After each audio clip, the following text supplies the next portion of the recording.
If you are HDB owner who is undecided on what to do with your property, I'm going to share something that will be beneficial for you. Numbers. I'm going to share a breakdown on how to actually calculate your sales proceeds, do a financial assessment, and calculate your cash flow. So with all this, you roughly know how much you can spend up to for your next property, be it to buy the next property without loan, to downsize, or to upgrade. Because with all these calculations done, then you will have a better idea of what to do.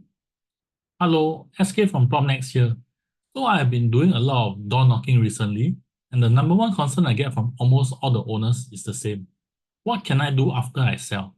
I think this concern is very valid, very important, because when we buy our BTO, for example, we bought it at a subsidized rate and we are very comfortable repaying our loan.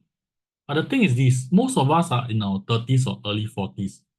This property definitely won't be the final home for you, and eventually you still have to move on. So the question is when? This breakdown will actually give you a rough idea of how much you can spend on your next property. So from there, then you can decide whether do you want to stay put for how many more years, or when, or maybe you want to sell now, or maybe 1 year later, or what. That is up to you to decide. But at least you know with all these numbers in mind, you can actually start to bookmark the places that you want. So I'm going to share an example over here. So this example will be the recent MOP HDB that is on the news, McPherson Spring. So they have transactions that actually exceeded $1 million. Okay, so you can see over here, right, for McPherson Spring, their 4 rooms actually started from 400,000. So for this instance, this scenario, I'm assuming the property price, I mean the initial PTO was bought for 480,000. And then they have an outstanding loan of 280,000. So all the figures you see over here, right? All the figures that you see over here, some of it is imaginary. Actually, I got this example from another owner that I'm speaking to right now. But because I don't want the numbers to be exactly the same. Otherwise, it will feel like I'm sharing their personal information out, which won't be nice lah. Okay, so for this example, right, it's a 4 room flat in the recent MOP estate, McPherson Spring. So let's say, for example, if you want to sell your unit, let's assume that the unit was sold at 980,000. So there are a few things that you need to take note of to calculate your sales proceed. Number one is outstanding loan. So loan, there are two types, either HDB or bank loan. So to know which one are you at, you need to go and, I mean, you will know lah. So you need to either go to HDB to see how is the outstanding loan left. Otherwise, you need to go to the bank, your iBanking app. For bank, you need to check also, are you locked into any number of years? Because most likely there'll be capital repayment, partial repayment. So after knowing your outstanding loan, the next thing you need to know is your CPF usage. So you log into your CPF, then there are two sections to this. One is CPF use and one is accrued interest. Because whenever you use CPF, there will be accrued interest that is also growing as well. And lastly, of course, if you engage an agent, then you need to pay commission. So for this case, for example, we're using 2% plus GST. So the amount will work out to be about $21,000. So after minusing off the agent commission, you can see that for this owner, their proceeds is about $678,000. And out of this 678,000, right, 388,000 are actually cash proceeds. So these cash proceeds, right, is actually it's a very good amount. Because if we have friends in other BTO estates, for example, in Bedok or elsewhere, right, some of them don't even get $200,000 cash proceeds. But for this owner, actually, you can see for yourself, actually, they actually cash out quite a lot of money, which is in a sense good lah, because you make more money. So you can see, so for example, right, let's say for example, you want to buy your next house, and then you don't intend to take a loan anymore. Actually, the proceeds 678,000 allows you to look at estates, for example, like in Jurong, Yishun, Punggol, or anywhere. They actually have 5 rooms that are actually $600,000. So actually, you can go to take a look at another resale. You can maybe even enjoy proximity grant and then save some of the cash for your renovation. Otherwise, you can also look at a bigger HDB or condo. So for this example, right, this couple over here, they are thinking of upgrading to a condo. So the next thing to do after they get their cash proceeds, right, is to know how much can they loan up to. Because only when you know how much can you loan up to, then you can buy your next property. Ma. So in this instance, the husband is 38 years old, wife 37, income is total income is about $12,000. So you can see over here there is this section called OA. So what is OA? OA means, for example, the husband, his income is $7,000, right? The CPF money that goes into his OA is about 1,400. For the wife is 1,050. Why I write this down, right, is because if you are planning to upgrade, most likely you have to top up cash for your loan. Because currently, for example, their outstanding loan about 200 over $1,000, right? They're only paying about 1,000 over dollars in CPF money every month. So they actually don't have to top up cash. But if you're planning to take a bigger loan, then obviously you need to top up with more cash. So for this instance, their maximum loan is about $1.2 million. And if you see over here, why this number is so weird, 27 years, right? It's because for bank loan, can loan up to the age of 65 or 30 years. Meaning, for example, this case, the husband and wife is 38 to 37. So the maximum years that they can take is 27 years. So for a 27-year loan, based on a 2.85% interest, right? Every month they'll be paying about $5,330. So meaning that's where the CPF OA comes into play.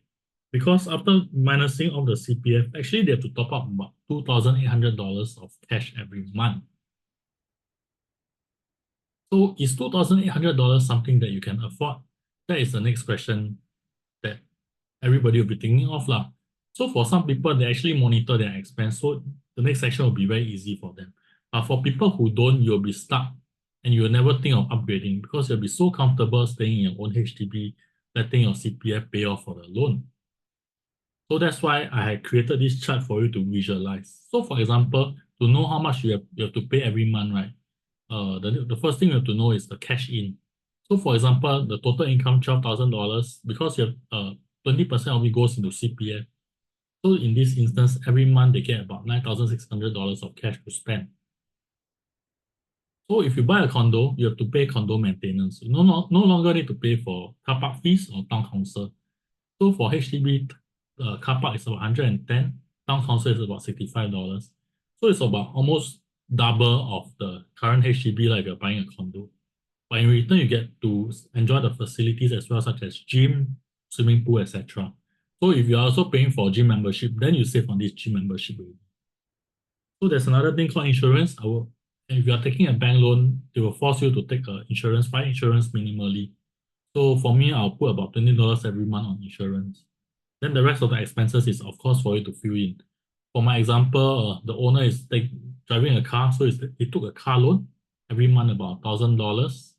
Then expenses, for example, driving petrol, cash card, all these about 400 a month.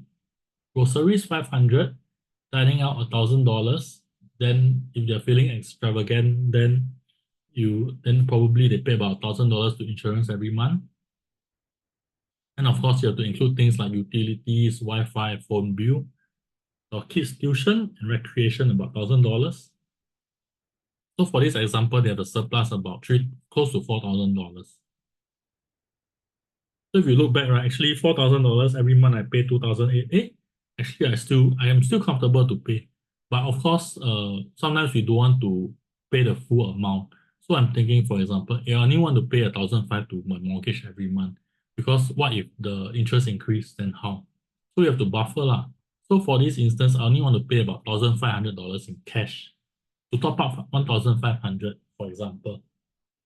So if I top up 1,500, we work backwards, right? Actually, the maximum loan you can take is about $830,000. So the repayment every month is about close to 4,000. After you minus off the OA, then yeah, you top up about 1,500 in cash lah. So monthly you get to have a surplus about 2,000 over dollars in cash, which you can use for your savings to buy clothing or maybe go to travel or etc. Up to you. So now that we have all these figures in place already, then we move on to the next section, which is to buy the next property. So over here, you can see that there is this cash. This cash is the cash amount proceeds from the house that you sold. You didn't include any cash savings that you have. Same for CPF. This is just purely the proceeds. So for example, in this scenario, right, the husband and wife, they are both working. So their CPF is about 2,500, 400 over dollars every month. And they're only paying about 1,000 over. So technically, right, they still have quite a bit of money in their CPF, which I didn't include in this example. Why I didn't include, right, is because I want to show you what is the max for this property that they can buy.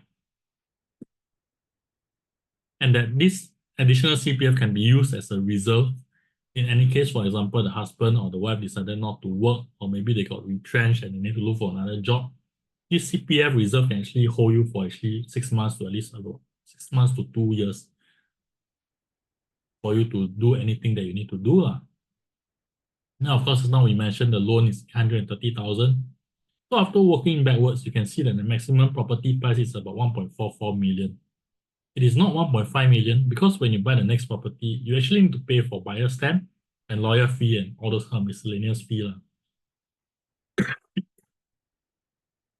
So you 1.44 million, what can you buy?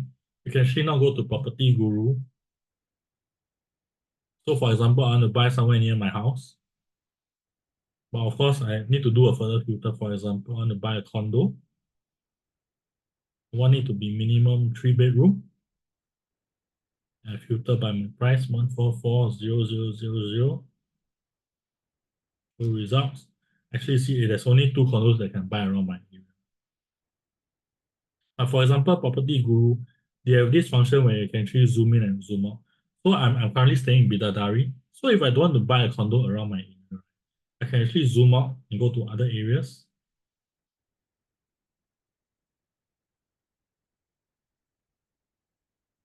I have to remove my current location.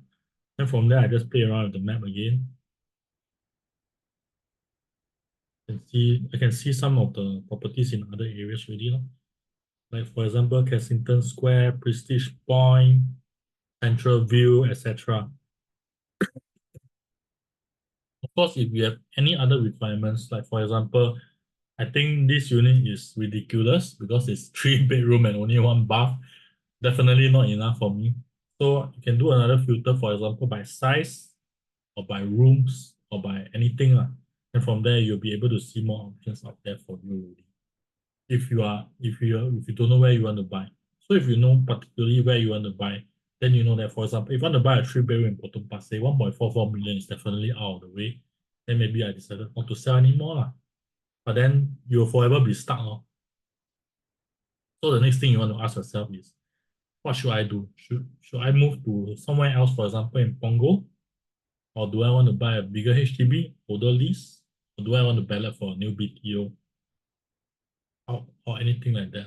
So if you have any questions on the financial assessment part, you can contact me. I can assist you on that, and also can assist you on selling and exploring your next home property option.